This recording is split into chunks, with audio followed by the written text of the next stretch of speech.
ശനിയാഴ്ച രാവിലെ ആരംഭിച്ച ഞങ്ങളുടെ യാത്ര ഞായറാഴ്ച വൈകുന്നേരം 6 മണിയോടുകൂടി ധനുഷ്കോടിയിൽ എത്തിച്ചേർന്നു. ഇന്ത്യയുടെ അവസാനത്തെ പോയിന്റുകളിൽ ഒന്നായ ധനുഷ്കോടി ഈവനിങ്ങിൽ എത്തിയതുകൊണ്ട് പറയുകയല്ല, വൈകുന്നേര സമയത്തെ ഈ ഒരു കാഴ്ച അടിപൊളിയായിരുന്നു.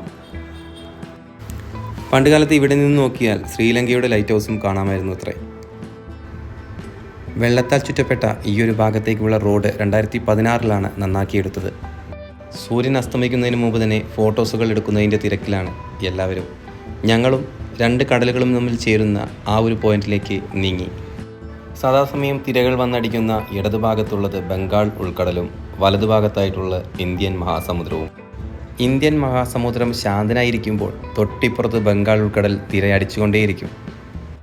ഈ ഒരു ഭാഗത്ത് ഇപ്പോൾ വെള്ളമില്ലെന്നേ ഉള്ളൂ. കടൽ ഈ ഒരു ഭാഗവും കടൽ വെള്ളം വന്ന് മൂടും. സൂര്യൻ അസ്തമിച്ചുകൊണ്ടിരിക്കുന്നു. ഏതാനും നിമിഷങ്ങൾക്കകം തന്നെ ഈ ഒരു ഭാഗത്ത് ഇരുട്ട് വീഴും. അതുകൊണ്ട് തന്നെ ഇനി ഫോട്ടോ എടുക്കുന്നത് കടലിൽ ഇറങ്ങി പറ്റില്ല. പുറത്തേക്ക് പോകാൻ വേണ്ടി പോലീസുകാർ പറഞ്ഞെങ്കിലും ഞങ്ങൾ അവരുടെ കാലിൽ വീണു. ഇത്രയും ദൂരം വന്നതാണ്, ഒന്നോ രണ്ടോ ഫോട്ടോസും വീഡിയോസും എടുത്തിട്ടേ പോകാൻ പറ്റുള്ളൂ എന്ന് പറഞ്ഞപ്പോൾ സമ്മതിച്ചു തന്നു. എന്താ അറിയില്ല, ആരെങ്കിലും ഒരാൾ ഇറങ്ങാൻ കാത്തിരിക്കുകയാണെന്ന് തോന്നുന്നു. ഞങ്ങൾ ഇറങ്ങിയതിൻ്റെ പിന്നാലെ മറ്റു ചിലരും ഫോട്ടോ എടുക്കാൻ ഇറങ്ങി.